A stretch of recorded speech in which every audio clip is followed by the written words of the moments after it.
Welcome to Wide Receiver One, a Blue Wire podcast presented by WinBet. I'm your host, Cris Carter. Today I'm talking to former New England Patriot, three-time Super Bowl champion, Minitron, also known as the Squirrel, Julian Edelman. The California native began his football career as a quarterback at Kent State, was drafted in the 7th round by New England, and we know New England has been very, very successful at drafting people in later rounds. He eventually switched over to the wide receiver position, a position he was unfamiliar with. Not only did this man rack up impressive stats on the field, having the second most career receptions in franchise history, he was also a 3-time Super Bowl champion, a Super Bowl MVP, has more receptions than anyone else in the playoffs except Jerry Rice. And that's why people asked him, are you worthy of a gold jacket? So what's next for the former star receiver? Is it media? Stay tuned for my interview with one of my favorite receivers, Julian Edelman.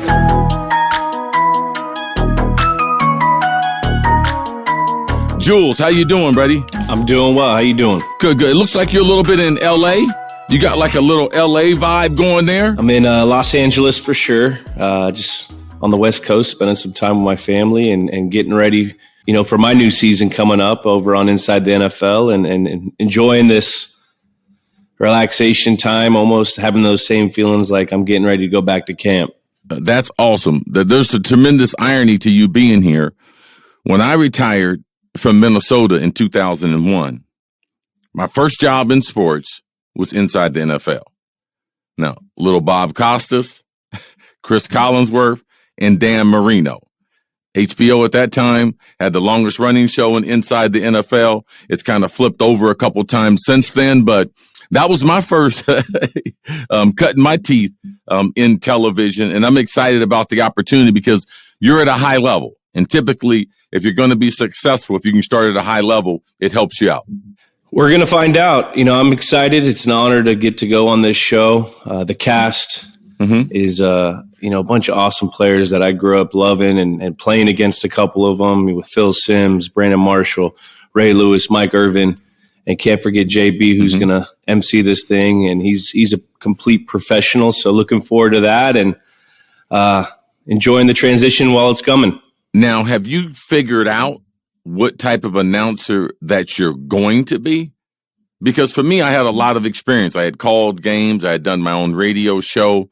I had volunteered at the Super Bowl, I think, for 5 straight years and worked with, CBS and ESPN before my career. So I kind of knew that my personality on TV was going to be kind of like the way that I played, kind of straightforward, trying to be a leader, trying to understand the dynamics and how hard it is to play the game. Have you figured out what type of announcer you're going to be? Well, I'm not necessarily an announcer. I'm just an analyst. I'm going to be me. I'm going to give my take on things. And I don't think it's going to quite match up to how I was on the field because when I stepped in between the lines, I was a different person than when I was not playing in between those lines. So, of course, I'm a jokey guy. I'm a serious guy. And, I'm just going to be me. I think a lot of times, when you're trying to transition, that's some of the best advice that I have ever gotten from professionals. I'm talking about people like Denzel Washington. I sought his opinion when I was trying to transition. And he said, be yourself. He said most of the roles, when you start off, you got to take what you can get. But once you establish a name for yourself, then you try to stay in the lane of being yourself. It's easier. It's more consistent. And no matter what the format is. So even though I say announcer, there's many avenues as far as being someone that gives their opinion. So I'm looking forward to see how you develop, especially you got an experienced team around you. Also, you're going to be launching your own podcast. Yeah. So maybe I'll come on your podcast and you can interview me. Games with names. With the hot takes. Games with names. Oh, I like that. Also, you're dipping into the NFTs. We've done a couple of NFTs. We launched those about 5 months ago. We're in the NFT space. And then we're also we have our production company, Coast Productions, which we're in development with 2 TV shows and a potential movie. So we got a lot of things going on. We got a lot of things going on, which is good. It's busy. And as you know, when you transition, it's almost awesome. When you were playing, you could say no to things because you could focus and it was football time. Now, like everything you're saying, you have to say yes. I got to go out and do it now. So, it's definitely been pretty crazy busy, but busy's good. One of the hardest things for players when they transition is not only how to criticize other players, because players do things that you have to criticize, and how do you criticize either their former coaches or their friends that are currently playing. So how are you going to approach when you look at New England week in and week out and trying to be a source of information, a credible source, compared to being just, I know you got your Red Sox on. I know you love New England, but how do you give the proper take measured as you trying to learn this business? I'm going to do it like it was done to me in New England. They're brutally honest. And if I see something, I know how to, I'm going to tell them how it is. That's what it is. You can't sugarcoat things. With the kind of preparation and the work that they put in over there, they're going to be trying to fix things and this and that. But I mean, if something's looking sloppy, I know exactly what coach is going to say because I've heard it verbatim over a 12-year career with him. I know if the tight end's not doing this or they're not setting the edge. I mean, they probably need to work on that in practice. You got to call a guy out. I was never afraid to do that when I was playing because, when you're a guy that works your tail off, you hold yourself accountable and you got to hold others accountable. So I feel like I'm still part of the team just because I played with a lot of those guys. I love a lot of those guys and the relationships. Right. So it'll be a platform for me to kind of say, hey, we gotta step it up over here. Do you think it's wide between Tom Brady and Joe Montana and the other quarterbacks? Or do you think just situationally he was in the right situation and was able to capitalize on it? I think it's pretty wide, honestly.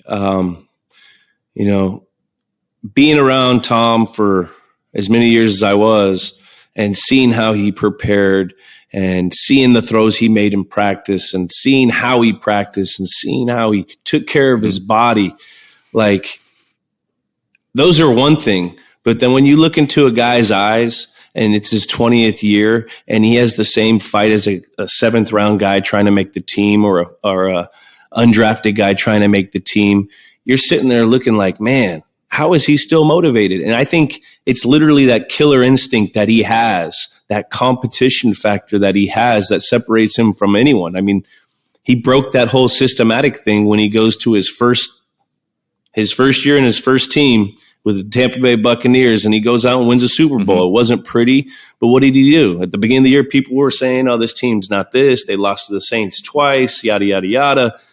He's just going to work, and he's going to hear it, but he's going to ignore it, and he's going to fuel himself. And that's something you can't teach. I mean, it's something that's God-given, and he's the GOAT, in my opinion.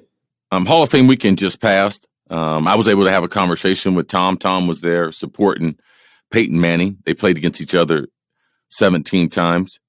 Bill Belichick was there. He's been there the last several years, had an opportunity to chat with him. He ultimately will be in Canton. I wouldn't be surprised in the next couple of years, Mr. Robert RKK, that he gets into Canton and gets a gold jacket. Not a lot of New England Patriots have gold jackets. As soon as you retired, across the talk show circuit, first question, is Julian Edelman a Hall of Famer? Does he deserve a gold jacket? And I've heard your opinion on it. But now that you're going to be front and center, you're going to be doing shows like Inside the NFL, you're going to be doing a podcast, I think you're going to have to become a little more clear with what your answer is. Do you think Julian Edelman deserves one of the gold jackets? I just took it out of my suitcase, getting it dry clean. Do you think Julian Edelman deserves one of those gold jackets? That's not for me to say. That's for guys like you that have a gold jacket to say. I respect that organization or fraternity, whatever you call it. And I was never brought up like that to talk about individual stats or going out and try to be the MVP or this. I was always brought up, let's do what's right for the team. Let's go out and try to play games, big games, and play in the last game and all those types of things. So I'm going to leave you with what I left everyone else. It's not up to me. I enjoyed playing in 5 Super Bowls and 9 AFC championships, and that's what I grew up wanting to do, and winning 3 Super Bowls. So and playing your best games in the biggest games. That's what I wanted to do. And, looking back, I performed pretty decent in it, and I'm, now it's over. Now I go and you just let the dice roll, whatever. It is what it is. I think the biggest compliment is that people would feel compelled enough to strike up the conversation, because there's no one that has those types of numbers that they're talking about. Like, you know what I'm saying? If you look at Jordy Nelson has better numbers than you, but they don't talk about him being a Hall of Famer. He's a Super Bowl champ, not multiple times. Troy Brown. I always talk about Troy Brown when they bring up New England. When you win multiple Super Bowls, like guys in Pittsburgh, guys in Dallas, guys like that, guys in San Francisco, guys that did, like, they're going to be in the big time games that you're going to have to talk about them. So for me, the number one compliment is that people would put you in the conversation with these people that have had Hall of Fame type careers. I'm going to transition to your relationship with Robert Kraft. I know he's a special, special man. I traveled to Israel with him, so it's kind of a 2-part question. I see that you have openly embraced Judaism, said you had an adult an experience, an awakening. I went to Israel with 20 Hall of Famers in the Kraft family, and being a Christian all my life, and that being the birthplace of all religions, it was an amazing experience for me. Can you kind of share what you kind of went through, your awakening, and why you've been outspoken, even challenging people like the NBA basketball player Miles Leonard, who said a few things while playing a video game, anti-Semitic comments? Yeah, there's Judaism in my family, and I didn't grow up necessarily Jewish, but right. Understanding and learning about Judaism and seeing the parallels it had with my father and seeing the parallels it's had with my life thus far, I ultimately connected with it. And that's the cherry on the top was when I went to Israel and you got to experience it, and you go to the Holocaust Museum and you see the 500 or 1,000 Edelmans that were killed during the Holocaust, and then you see the Wailing Wall and you feel the power of Jerusalem. Like, that's when it clicked with me, and I kind of found, and I chose to go towards that. So, with the other things, I'm not challenging nobody. Like you said, with Miles Leonard, I was never challenging anyone. I was more of trying to open a conversation so we could educate each other. Yes. So, it's one of those things. Potentially, sit down to dinner. Sit down for a Shabbat. Let's just talk. Right. And I think that, what we're going through, as a society, and to me, even when I was putting this podcast together, I wanted to make sure that we got proper representation. There's not a lot of white receivers in the league, but I wanted to make sure I got the guys in. So I got you. I got Adam Thielen coming in because it's about having conversations. Yeah. It's about having conversations with different people about different things that are foreign to us, different ways of growing up, different ways of thinking. So I love the way that you embrace that. Appreciate it. From the other standpoint, Kraft, from an ownership, give me some of the things that he taught you. Because, I'm good friends with Moss, and I know a bunch of other guys that played there. Give me a Robert Kraft story that kind of embodies who he is as a human being and as a man. Well, RKK, he gets mad at me when I call him Mr. Kraft now. He says I've graduated to RKK. So right. RKK, every Thanksgiving, because we all have to work on Thanksgiving when you play in football. And he would come in and he would distribute these movie cards to like movie passes and say, how thankful he is for his family and for football and all that. And then he would go and explain verbatim the same story where, he goes into a Dunkin' Donuts and he buys the car behind him a coffee just for a mitzvah, which is a kindly, nice act just for the glory of God. And so, that's something that RKK every year on Thanksgiving would say. He'd say, let's go out and just give a little more mitzvahs, in your daily life and be thankful for what we have. And that's the kind of guy he is. I can't compare him to any other owner. I only play with him, but he was always around. He was always in the team meetings. This guy lived, breathed, and loved football and still does. And ultimately does what's best for our team and is really, trying to win. You hear stories from other guys or you just kind of look into other franchises, and we won't put any names on blast, but you're looking to yourself, are they really trying to win? Or are they just trying to snag the bag? So, with him, it always felt he was so involved and he loved his players and it's just one of those things where it was awesome to get to play for an owner like him. I mean, your development and your path is so very, very similar to Tom Brady. 7th round pick, quarterback out of Kent State. I got one of my best friends, Scott Schiff, Columbus, Ohio. He's a lawyer. He graduated from Kent State.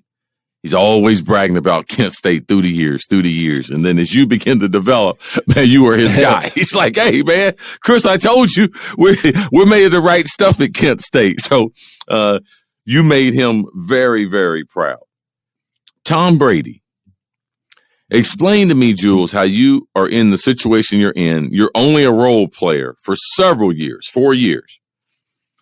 And then you become one of the greatest quarterbacks' favorite target.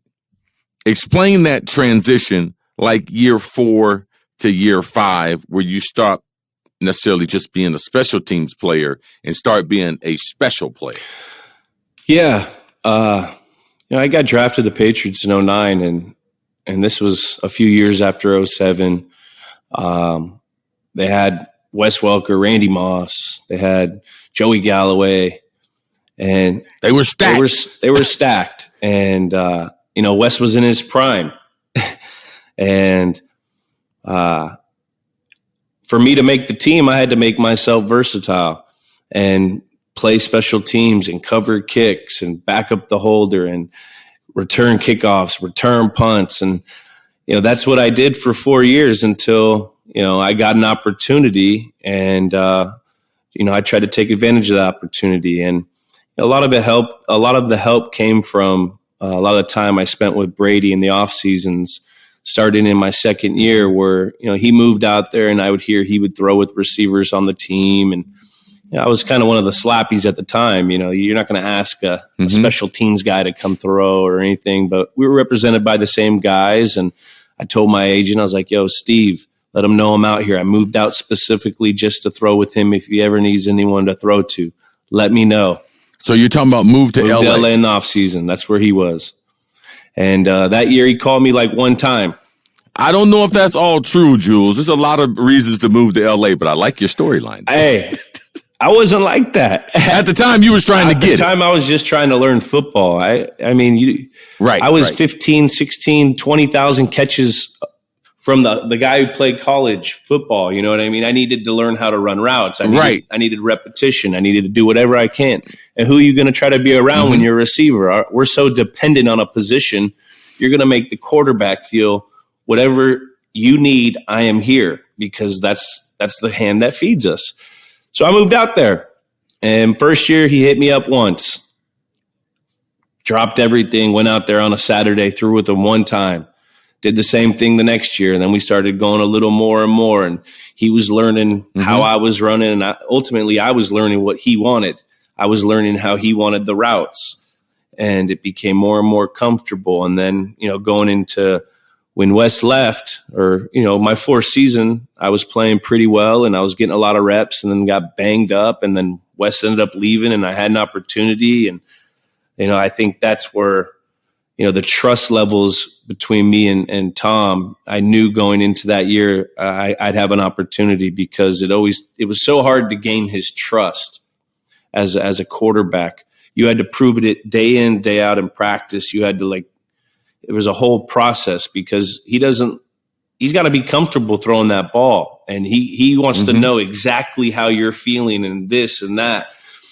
And, I think that's when it all it was like a perfect storm. I was getting better at running routes just through the years of experience, whether it was a good route or a bad route. You were putting that in your head, and you're like, well, if I'm getting undercut here, why don't I sell him on this undercut and then bang it back out on my ghost route or my outcutting route? You know what I mean? So those movements, I didn't know. I was playing quarterbacks in college. So it takes you time. It's like dancing. You got to learn it, and then you feel the feel of the DB, and then once you start getting these techniques, then you could start using your athleticism. Then you could start to really experiment and really start to manipulate guys on the coverage, and knowing what they're going to do and knowing what they're going to expect. And so I think it was a perfect storm of the trust levels being there, and me getting a real opportunity that kind of launched me into what we went through.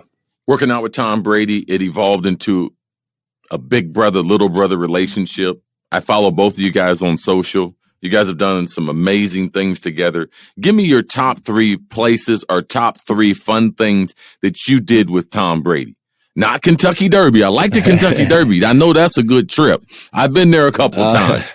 But give me a few spots, Jules, that typically either went to. I know you was out in Montana working out through the years, but give it to me, because I know that part you will miss. Yeah, definitely.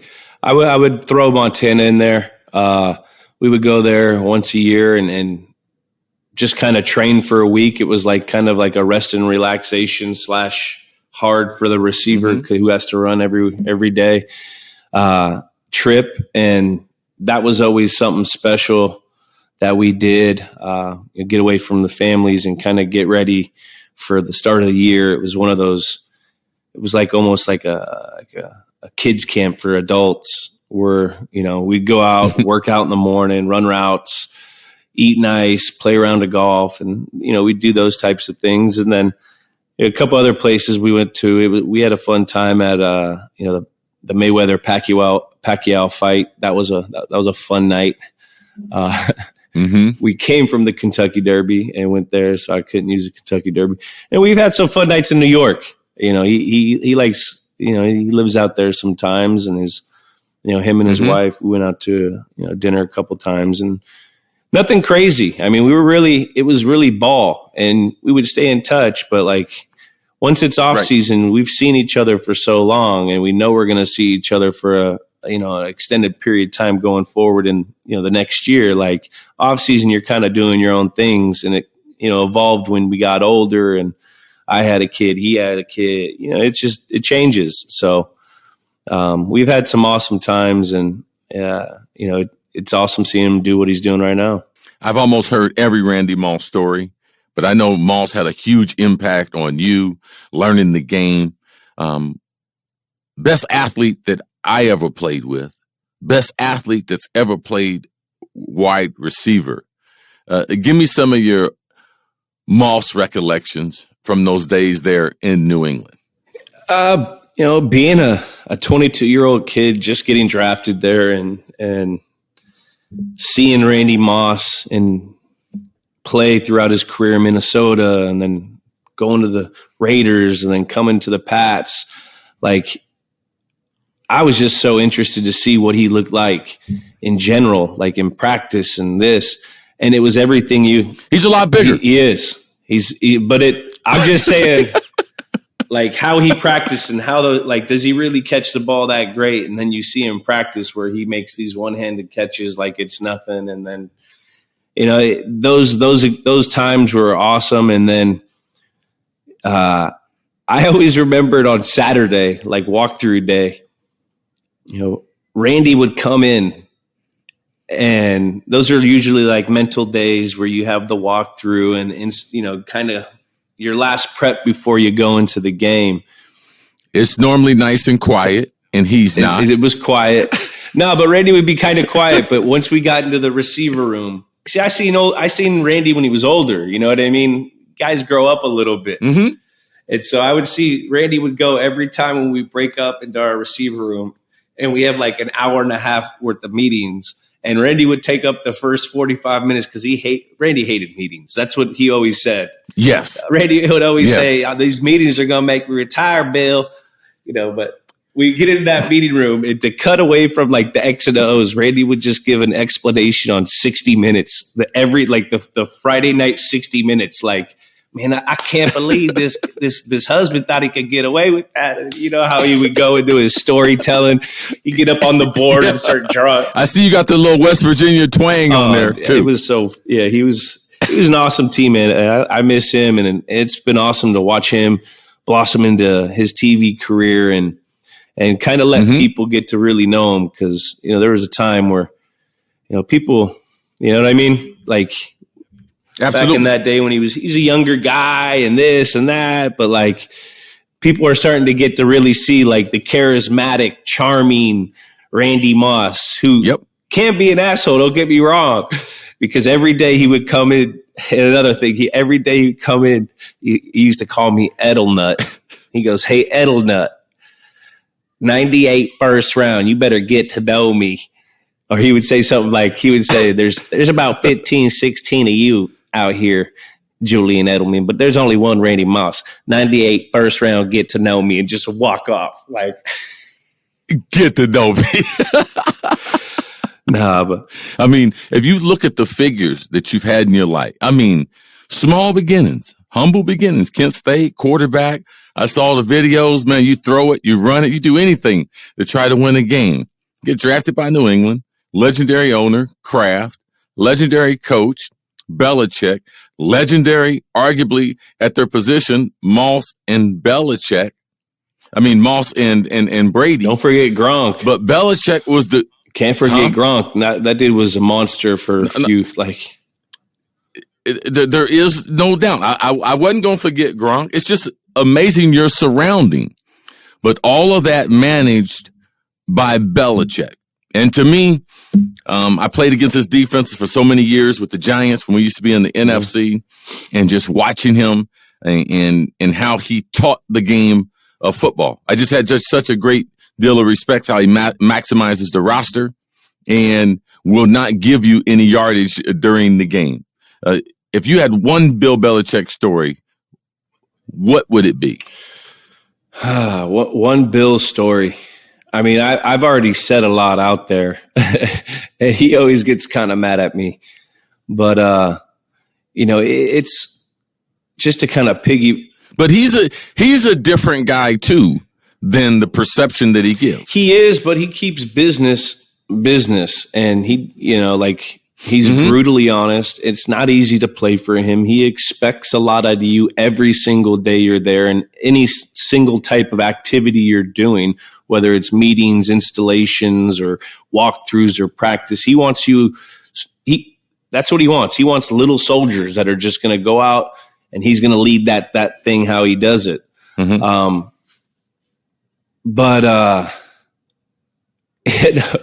I remember after one Super Bowl, it was my first Super Bowl in 2014. Like, going into that Super Bowl, like, we don't really, you know, I wasn't really a guy yet. I was a guy, but like, I never really keyed with coach or really had a laugh with him. I mean, maybe here or there, but like, never, still not comfortable around him. We won that Super Bowl, and I had one of my buddies in our little area. We were in the same little area at the after party. And my buddy Josh, he goes, "Let's go take a shot with Belichick." And I'm like, "Nah, dude, we can't do this." And he goes over there and he brings him over. It was me, my dad, Josh, and him. And he goes, "Sure, I'll take a shot." Like, I'm like, oh, I'm expecting him to say, "Get the hell out of here. What are you doing?" He goes, "Sure, I'll take one." And he had a big old, you know, ear to ear smile, and he took one with us. And, you know, that was the last time I seen him smile until he won the next Super Bowl. But, you know, that was a fun little, fun little night with him that I'll always remember. Well, Julian Edelman, You are one of my favorite players to watch. There's a lot of young people out there that you bring inspiration to. There's a lot of guys in college might have to switch positions after seeing you do what you did and do it for a long period of time. It's going to inspire them that they can make it in the NFL. I thank you for taking time to be with me, Cris Carter, here on Wide Receiver One. You're awesome. Your broadcasting career starting off just like mine inside the NFL. If there's anything that Cris Carter can do for you, Jules, in this business, just make sure you reach out. I'd love to be able to help you. And thanks for being on the show. I appreciate it, man. And big fan. And I have one thing. I remember a long time ago, I may have told you this story. I was listening to you on something, and you were saying how before you left, like your off season, you had to run 2000s. Yes. You had to run 2000s in a row. Before I go to Minnesota, I run 20. To let 15 you know, seconds. yes, to let you know you were in shape. And once I heard that, I started doing that. And I was like, all right, Cris Carter's doing this. I'm going to try to do this. And I started incorporating that. So just to tip my hat to you, sir, and what you've done. Oh, awesome. So, and I also seen one thing. I saw you playing a basketball, or you did it came up on Instagram. I was scrolling through my feed, and you did a celebrity dunk contest. Foot Locker Slam Fest. Foot Locker Slam. Me, Primetime, Michael Irvin, the triple jumper, Mike Conley. Yeah, Powell. Yeah, Michael Powell. That was awesome. But then it got me thinking, right? You were in Minnesota for so long. You were like a Minnesota native. You are a household name. You are the guy in Minnesota. Mm-hmm. And then I was thinking, and I was watching the Chappelle show, and I saw about Prince had these infamous basketball games. Did Cris Carter ever play in one of these infamous basketball games and eat pancakes with Prince? That's all I want to know. No, I didn't play with Prince, and sometimes he played with his boots on, but I have been in the studio, and more importantly, I've been to some of them private parties. How about that? That's enough. Hey, could he ball, though? Could he ball? I heard he could ball. Oh, yeah, he can. Oh, no, he can really play. He can dribble. He can shoot it. Absolutely. Awesome. Love the game of basketball. That's awesome. Love the game of basketball. But I do appreciate those stories, and I really do mean it, man. I like to see you be successful, just like Randy Moss is successful, being a great wide receiver and transition into the broadcast. My role model was Ahmad Rashad and Lynn Swann. Oh, yeah. So both on the field and off the field, I tried to emulate them. And if I can live up to the first-class guys that they were, I think that I would have done all right. I've been doing this almost 20 years now, so I think that I had a pretty good career at it. So good luck to you. Good luck in your journey in life. Good luck in your being a father, and continue being a positive person, bro. I appreciate it, man. Thank you, and I'm gonna take you up on that offer. I'm calling you.